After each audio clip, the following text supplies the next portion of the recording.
আমরা সংস্কারের উপর সবচেয়ে বেশি গুরুত্ব দিয়েছি। এই সংস্কার আমরা আজকে চাই না, এই সংস্কার আমরা 5 বছর আগে ধারাবাহিকভাবে চাইতে চাইতে আজকে এটা 31 দফা উত্তীর্ণ হয়েছে।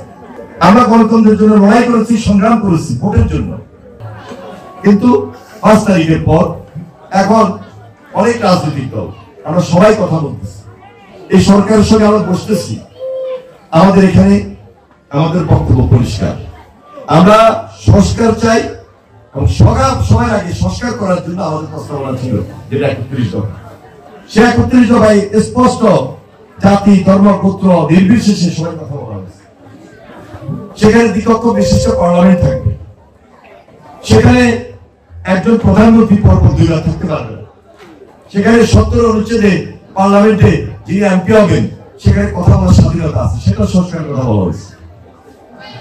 সবার জন্য শিক্ষা, সবার জন্য স্বাস্থ্য, এই যে মিডিয়াতে আপনারা যারা আছেন সেখানে মিডিয়া কমিশন গঠনের কথা বলা হয়েছে, বিচারালয় বলেন, আইনের শাসনে বলেন, সবকিছু সেখানে সংস্কার করে বাংলাদেশে একটা নতুন শাসন ব্যবস্থা সুশাসন প্রতিষ্ঠা করার জন্য সেখানে স্পেসিফিক বলা হয়েছে। তার মানে কি,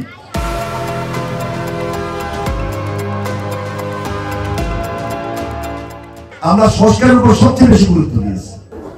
এই সংস্কার আমরা আজকে চাই না, এই সংস্কার আমরা 5 বছর আগে ধারাবাহিকভাবে চাইতে চাইতে আজকে এটা 31 দফা উত্তীর্ণ হয়েছে।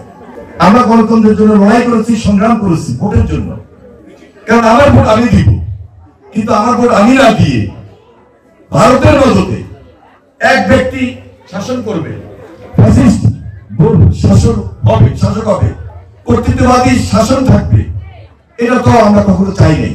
যার কারণে দেশে গণতন্ত্র ছিল হুমকির মুখে। কিন্তু আজকে পরিবর্তিত সময়ে নতুন অধ্যায়ে আমরা একত্রিত হয়েছি। এই অধ্যায়ের মধ্যে সবাই মিলে মিশে বাংলাদেশ, সবার আগে বাংলাদেশ, সবাইকে নিয়ে বাংলাদেশ, বাংলাদেশকে আমরা প্রায়োরিটি দিচ্ছি, বাংলাদেশের মানুষের সেন্টিমেন্টকে প্রায়োরিটি দিচ্ছি। এই জন্য আমরা বলছি, বিগত দিনে যারা অত্যাচার, নির্যাতন, গুম খুনের সঙ্গে দুঃশাসনের সঙ্গে জড়িত ছিল তাদের বিচার আগে করতে হবে। আপনি যত তাড়াতাড়ি বিচার করবেন হাসিনা গঙ্গের দোষকদের, হাসিনার পরিবারের, তত তাড়াতাড়ি আওয়ামী লীগ নিষিদ্ধকরণ হবে। এই জন্য এই বাংলাদেশটাকে রক্ষা করতে হলে আমরা আপনারা আলাদাভাবে হওয়ার কিছু নাই, সকল ধর্ম বর্ণ নির্বিশেষে আমরা এক এবং একত্রিতভাবে থাকবো ঐক্যের ভিত্তিতে, সেরকম হবে সুদৃঢ় ঐক্য।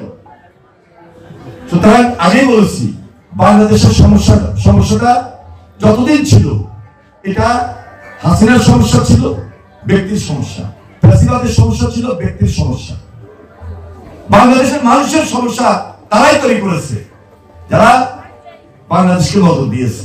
সুতরাং এই ধরনের মদত থেকে দূরে থেকে বন্ধু রাষ্ট্র হিসাবে বাংলাদেশের মানুষকে বন্ধু মনে করে আপনাদেরকে সামনে এগিয়ে যেতে হবে। কোন ব্যক্তি বিশেষ নয়, কোন বিশেষ রাজনৈতিক সংগঠনের জন্য নয়।